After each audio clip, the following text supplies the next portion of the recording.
Assalamualaikum warahmatullahi wabarakatuh. Perkenalkan, nama saya Rahma dari kelas TI 20A dengan NIM 20051240205. Pada kesempatan kali ini saya akan menjelaskan dan melakukan simulasi mengenai mail server.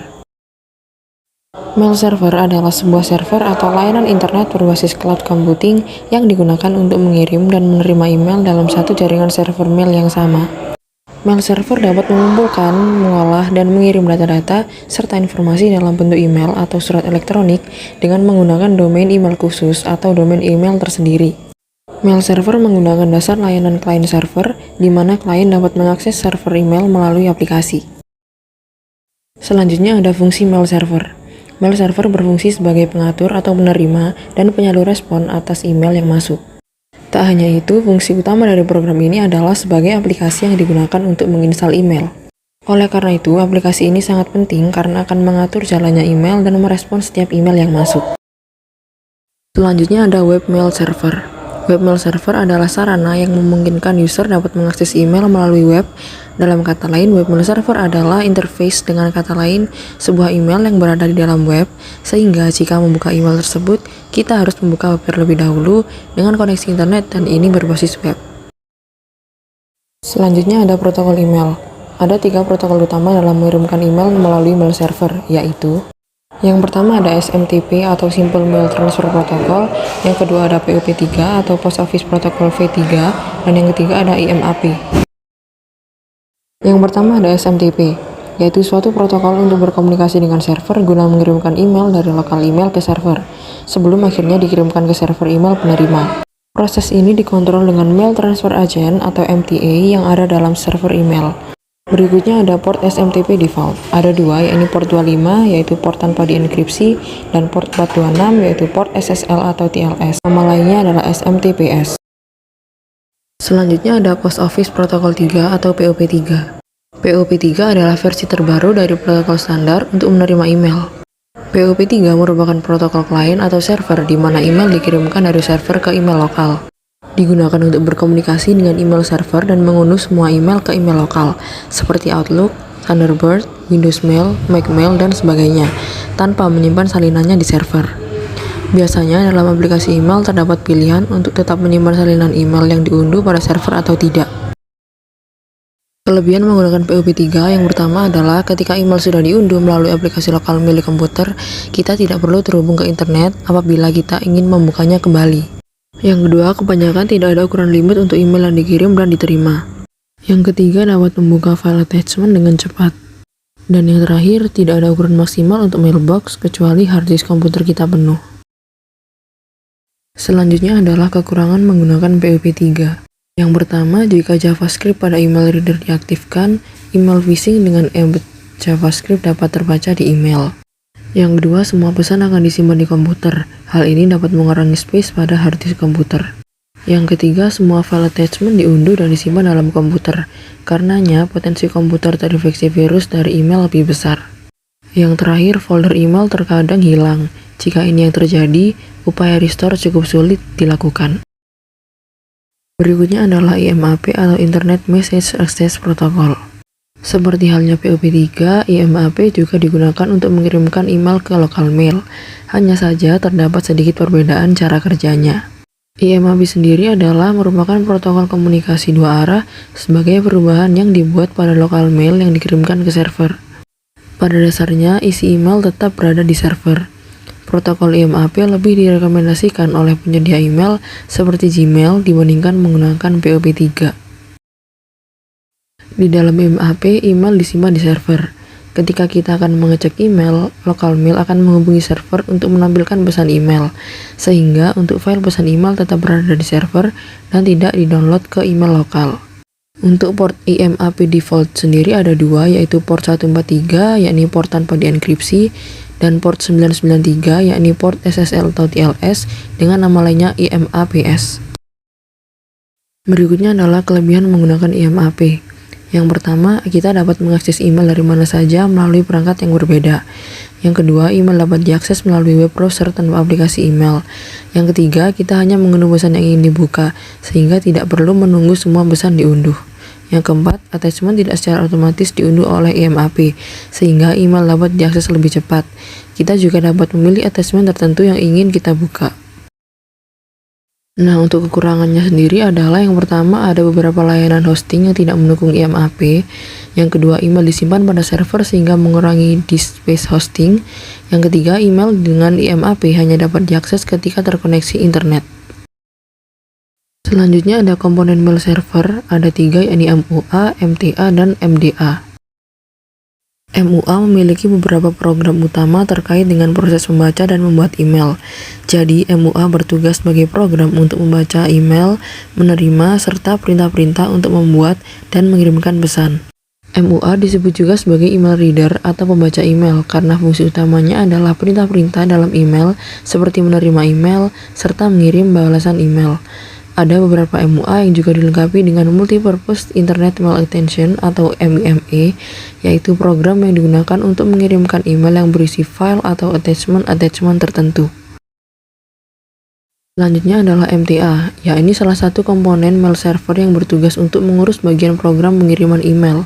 MTA akan melakukan fungsi-fungsi yang harus dilakukannya antara lain adalah menerima dan memproses pesan-pesan email yang masuk melalui berbagai macam jaringan, menentukan alamat tujuan sebagai bahan pertimbangan bagaimana cara mengirimkan sebuah pesan email tersebut, serta menggunakan daftar distribusi untuk mengirimkan salinan pesan. Yang terakhir adalah MDA, yakni bagian program dari mail server yang bertugas sebagai agen pengirim pesan email. MDA memiliki dua komponen utama, yaitu sebuah database yang berisi saluran atau jaringan untuk mengirimkan pesan, serta yang kedua adalah delivery agent yang bertugas untuk mengirimkan pesan email sesuai dengan jaringan yang dipilih. Selanjutnya adalah cara kerja web mail server. Mail server memiliki dua server yang berbeda fungsinya, yaitu server yang berfungsi sebagai outgoing server atau sending email, serta yang kedua adalah incoming server atau receiving email. Outgoing server dihandle oleh server SMTP pada port 25, sedangkan incoming server dihandle oleh POP3 pada port 110 atau IMAP pada port 143. Nah, untuk proses pengiriman email melalui TCP/IP dapat dianalogikan sebagai berikut. Jadi dari sender, menuju ke user agent, menuju ke waiting list email, menuju MTA, menuju user mailbox, menuju user agent, dan yang terakhir ke receiver. Berikutnya adalah jenis-jenis mail server. Beberapa jenis mail server diantaranya adalah sebagai berikut. Yang pertama, SendMail adalah sistem mail server yang paling standar dan banyak digunakan pada sistem operasi Linux atau Unix. Yang kedua adalah Postfix, merupakan mail server yang dibuat berdasarkan hasil pengembangan dari server SendMail. Bedanya, Postfix dapat dijalankan pada sistem operasi Linux atau Unix serta Mac OS X. Postfix ini diharapkan dapat menggantikan server dari SendMail. Dan Qmail adalah mail server yang disebut-sebut sebagai server teraman dalam sistem operasi mail server. Hal ini dikarenakan Qmail belum memiliki sedikit pun celah keamanan yang dapat mengganggu maupun merusak kinerja mail server tersebut. Qmail sendiri telah banyak digunakan oleh penyedia email besar seperti Hotmail dan Yahoo. Next adalah contoh mail server. Ada beberapa aplikasi dan program mail server yang dapat dibedakan berdasarkan komponennya menjadi 3 macam, yakni sebagai berikut. Yang pertama, komponen mail transfer agent atau MTA, contoh aplikasi SendMail, Postfix, Exim, Qmail, MailX, Pine, dan Netscape. Yang kedua, komponen mail delivery agent atau MDA, contohnya mail server yang berfungsi mendistribusikan email yang datang ke MTA sesuai mailbox masing-masing user. Dan yang terakhir, komponen mail user agent atau MUA, contohnya Thunderbird, Outlook, Eudora Mail, Kmail, dan Evolution. Oke, jadi tadi adalah sedikit materi mengenai mail server. Sekarang kita akan melakukan simulasi mengenai mail server dengan menggunakan aplikasi Cisco Packet Tracer. Jadi ini adalah untuk step pertamanya. Di sini kita tetap menggunakan skema seperti yang sebelumnya kita lakukan pada simulasi FTP server dan web server. Nah, kemudian kita lanjut ke step 2. Untuk yang pertama, langkah percobaannya adalah seperti ini.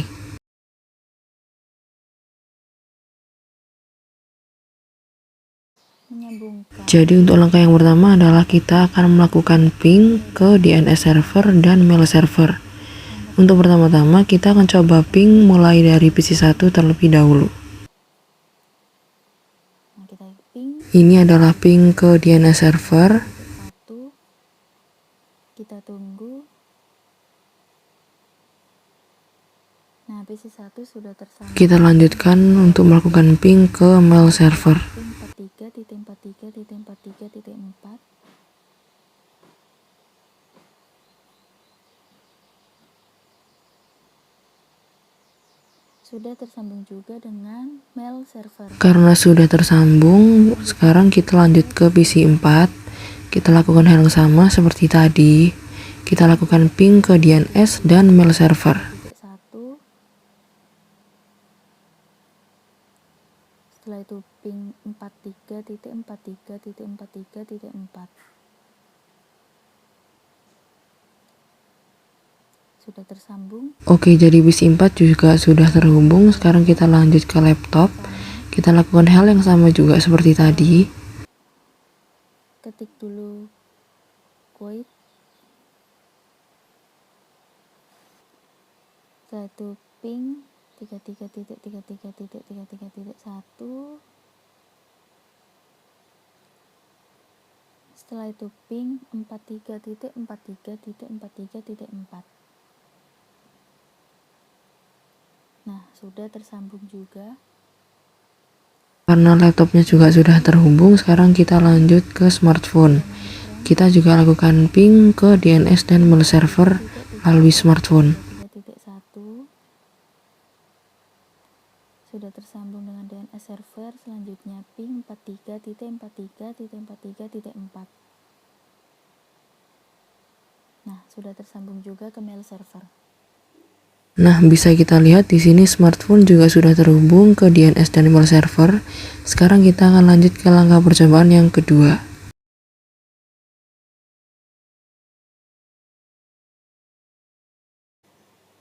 Nah, di step selanjutnya adalah kita akan menambahkan entry DNS.com pada DNS server. Jadi kita masuk ke DNS server, lalu kita tambahkan DNS.com. Di sini saya sudah tambahkan sebelumnya untuk entry-nya. Jangan lupa di on kan. Kemudian untuk langkah yang ketiga adalah seperti ini.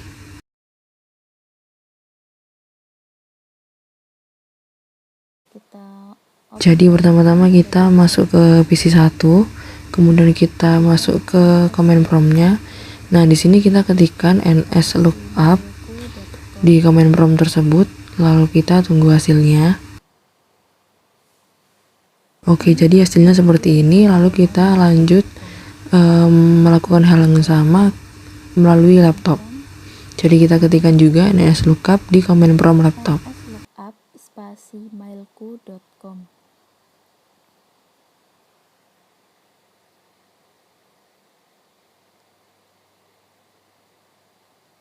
Nah, sudah selesai. Next, kita lanjut ke langkah percobaan yang keempat. Untuk langkah percobaan keempat itu seperti ini. Jadi kita masuk ke mail server, lalu kita aktifkan terlebih dahulu mail servernya. Setelah itu kita akan membuat dua akun seperti yang sudah ada pada gambar yang tadi. Mailku.com.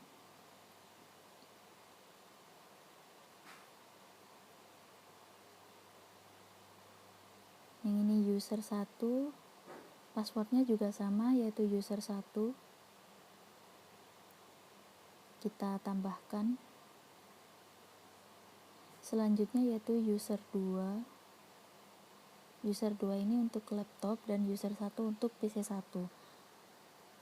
Ini yaitu user 2. Kita tambahkan. Nah, sudah selesai.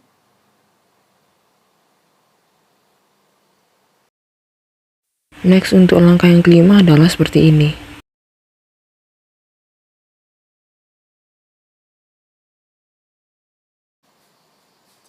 Nah, di sini pertama-tama kita masuk ke PC1 terlebih dahulu. Kemudian di PC1 ini nanti kita akan lakukan konfigurasi mail client, lalu mengirimkan email dari PC1 ke laptop. Oke, jadi kita konfigurasi terlebih dahulu untuk mail client-nya. User 1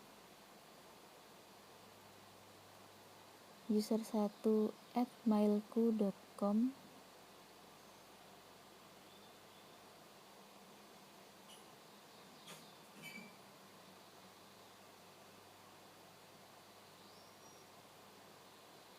Nah, yang ini kita isi mailku.com, yang bawahnya juga mailku.com. Berhubung ini adalah PC1 sebagai user 1, maka kita masukkan username user1 serta passwordnya user1. Jangan lupa di save. Setelah itu kita konfigurasi email ke laptop. Setelah melakukan konfigurasi mail klien pada PC1, sekarang kita akan coba kirimkan mail dari PC ke laptop. Atau user1 ke user2, user2@mailku.com. Kita tulis saja tes1. Kemudian pesannya ini pesan dari PC1. Kita send. Setelah itu Langkah berikutnya adalah kita akan melakukan konfigurasi mail klien pada laptop dan juga melakukan pengecekan apakah tadi mail yang dikirimkan oleh PC ke laptop diterima oleh laptop. Oke, jadi sekarang kita masuk ke laptop dan kita akan melakukan konfigurasi mail kliennya di sini.